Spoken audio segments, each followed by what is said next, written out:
আসসালামু আলাইকুম। রমজান স্পেশাল এপিসোডে আজকে আপনাদের জন্য নিয়ে এসেছি আপনাদেরই অনুরোধের একটা রেসিপি। তৈরি করে দেখাবো মুচমুচে স্প্রিং রোল। রোজার অনেক আগ থেকে আপনাদের কাছ থেকে অনেক রিকোয়েস্ট পেয়েছিলাম এই রেসিপিটার জন্য। তাই আশা করছি আমার আজকের রেসিপি আপনাদের সবার অনেক ভালো লাগবে।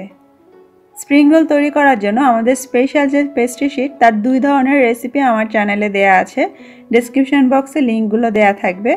আপনারা চাইলে ওখান থেকে দেখে বাসায় নিজেই তৈরি করে নিতে পারেন, অথবা দোকানের কেনা ফ্রোজেন পেস্ট্রি শিট দিয়েও কিন্তু এই স্প্রিং রোল বানানো যাবে। চলুন তাহলে শুরু করা যাক। প্রথমে আমরা স্প্রিং রোলের জন্য পুরটা তৈরি করে নিব। তাই মিডিয়াম আঁচে একটা কড়াইয়ে আমি 1 টেবিল চামচ তেল গরম করে নিলাম। তারপর এতে একে একে 1 চা চামচ করে মিহি কুচি করা আদা এবং রসুন দিয়ে দিচ্ছি। সাথে যাচ্ছে 1 টেবিল চামচ পরিমাণ পেঁয়াজ কুচি। 1 চা চামচ দিয়ে দিচ্ছি চিলি ফ্লেক্স। আপনি চাইলে এর পরিবর্তে কাঁচামরিচ কুচি বা মরিচের গুঁড়ো ব্যবহার করতে পারেন। আধা মিনিটের মতো একসঙ্গে নেড়ে চেড়ে হালকা একটু ভেজে নিব। তারপর আমি এর মধ্যে দিয়ে দিচ্ছি 1 কাপ পরিমাণ মুরগির বুকের মাংস, যেটা আমি পাতলা চিকন করে কেটে নিয়েছি। চাইলে মাংসের কিমাও ব্যবহার করা যাবে, অথবা মাংস ছাড়া শুধুমাত্র সবজি দিয়েও এই পুরটা একইভাবে তৈরি করতে পারবেন। স্বাদ মতো একটু লবণ দিয়ে একসঙ্গে নেড়ে চেড়ে 5 মিনিটের মতো মিডিয়াম আঁচে আমি এটাকে ভেজে নিব, অথবা যতক্ষণ পর্যন্ত না মাংসটা পুরোপুরি সেদ্ধ হয়ে যাচ্ছে এবং বাইরে থেকে হালকা ভাজা ভাজা হচ্ছে ততক্ষণ আপনাকে রান্না করতে হবে। মাংসটা হয়ে গিয়েছে। এবারে আমি এর মধ্যে একে একে সবজি দিয়ে দিব। আপনার হাতের কাছে থাকা যে কোনো ধরনের সবজি দিতে পারেন। যেমন আমি এখানে 1/4 কাপ দিলাম গাজর কুচি, 1/4 কাপ দিয়েছি বরবটি কুচি এবং 1/2 কাপ দিয়েছি বাঁধাকপি কুচি। সাধারণত এই 3টা সবজি হলেই এনাফ, অন্য কিছু না দিলেও চলবে। 1 মিনিট হাই হিটে আমি নেড়েচেড়ে মিশিয়ে নিব। কোনোভাবেই সবজিগুলোকে পুরোপুরি সেদ্ধ বা অতিরিক্ত কুক করে ফেলা যাবে না। এরপর এর মধ্যে আমি আরও কিছু সবজি দিচ্ছি, যেমন 1/4 কাপ দিলাম ক্যাপসিকাম এবং 1 কাপের মতো দিয়ে দিচ্ছি বিনস স্প্রাউট, না থাকলে বাদ দিতে পারেন। সাথে 1/2 টেবিল চামচ দিয়ে দিচ্ছি সয়া সস এবং 1 চা চামচ দিয়ে দিচ্ছি ওয়েস্টার সস।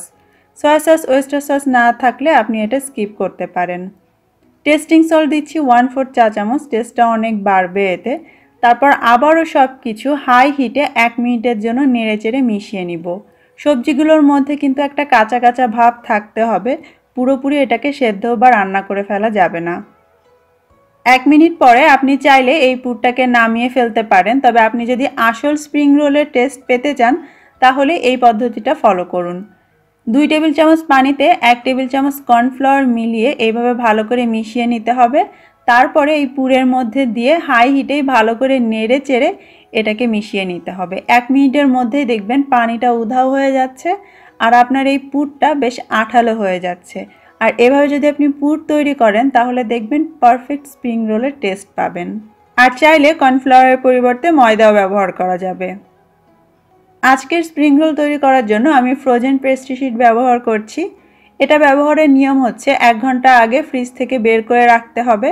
তারপরে প্যাকেটের মুখ খুলে এই পেস্ট্রি শিট বের করে কোনো একটা প্লেটে রেখে ভেজা কিন্তু ভালো করে নিংড়ে নেওয়া কাপড় দিয়ে এটাকে ঢেকে রাখতে হবে, যাতে কোনোভাবে ওপর থেকে ড্রাই না হয়ে যায়। এবারে আমরা একটা ময়দার পেস্ট বা গ্লু তৈরি করব, যাতে আমরা যখন রোলগুলো ভাঁজ করি এর কোনাগুলো খুলে না আসে। তার জন্য সমপরিমাণ পানি আর ময়দা একসঙ্গে ভালো করে গুলে নিতে হবে, আর ঠিক এই রকম ঘন আঠালো একটা পেস্ট তৈরি হবে।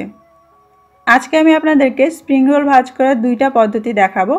তার মধ্যে প্রথমটা এভাবে কোনাকুনি করে নিতে হবে, আর এর মধ্যে পুরটা একপাশে বসিয়ে চারপাশে সেই আগে থেকে বানিয়ে রাখা ময়দার গ্লু দিয়ে তারপরে ভাঁজ করে নিতে হবে। ভিডিও দেখে আপনারা বুঝতে পারবেন কিভাবে এটা ভাঁজ করতে হবে। আর আমি এই স্প্রিং রোলগুলো ভাঁজ করার জন্য ডাবল করে শিট নিয়েছি। দোকানের কেনা শিটগুলো অনেক বেশি পাতলা থাকে, তাই ডাবল নিয়েছি। আপনি চাইলে সিঙ্গেলও নিতে পারেন। হয়ে গিয়েছে আমাদের প্রথম রোল। দেখতেই পাচ্ছেন অনেক সহজেই আপনি এভাবে রোলগুলো ভাঁজ করে ফেলতে পারবেন। এবারে আমি সেকেন্ড পদ্ধতি দেখাচ্ছি, আর এটা আমার কাছে সবথেকে ভালো লাগে আর ভাঁজটা অনেক বেশি সুন্দর হয়।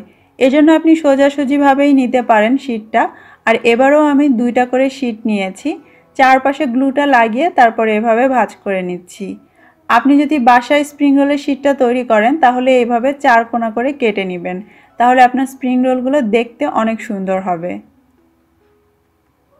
গ্লু লাগানো জায়গাগুলো একটু চেপে ধরলে একসঙ্গে সুন্দরভাবে এঁটে যাবে আর এটা খুলবে না। সবগুলো শিট দিয়ে যতখানি পুর ছিল আমি এইভাবে স্প্রিং রোলগুলো বানিয়ে নিয়েছি। আর এগুলো আপনি সাথে সাথেই ফ্রিজ করে রাখতে পারেন। আগে থেকে আপনাকে ফ্রিজে ঢুকিয়ে রাখতে হবে না, সরাসরি একটা জিপলক ব্যাগ বা কোনো একটা বক্সে ঢুকিয়ে 1 মাসেরও বেশি সময় ধরে সংরক্ষণ করতে পারবেন। এখন ভাজার পালা। আর আমাদেরকে এটা ডুবো তেলে ভাজতে হবে। মিডিয়াম আঁচে আমি তেল গরম করে নিচ্ছি। ডুবো তেলে যেসব খাবার ভাজবেন সেই সবের জন্য বড় কোনো কড়াই না নিয়ে ছোট ছোট কড়াই নেবেন, এতে করে অল্প তেলেই ডুবো তেলে ভাজা সম্ভব। তারপর মিডিয়াম আঁচে এটাকে আপনার পছন্দ মতো কালার করে নিয়ে ভেজে নিতে হবে। তাড়াহুড়া না করে যদি একটু সময় নিয়ে ভাজেন তাহলে এগুলো অনেক বেশি মুচমুচে হবে। ব্যাস তৈরি হয়ে গেল মুচমুচে স্প্রিং রোল। ভিতরের পুরটা আপনার নিজের উপর ডিপেন্ড করছে, তবে আমি আজকে যেভাবে দেখালাম এভাবে যদি আপনি পুরটা তৈরি করতে পারেন একদম পারফেক্ট দোকানের থেকেও মজার অনেক স্প্রিং রোল আপনি ঘরেই তৈরি করতে পারবেন। আশা করছি আজকের রেসিপি আপনাদের অনেক ভালো লেগেছে। কমেন্ট করে জানাতে একদম ভুলবেন না। সবাই ভালো থাকবেন। আল্লাহ হাফেজ।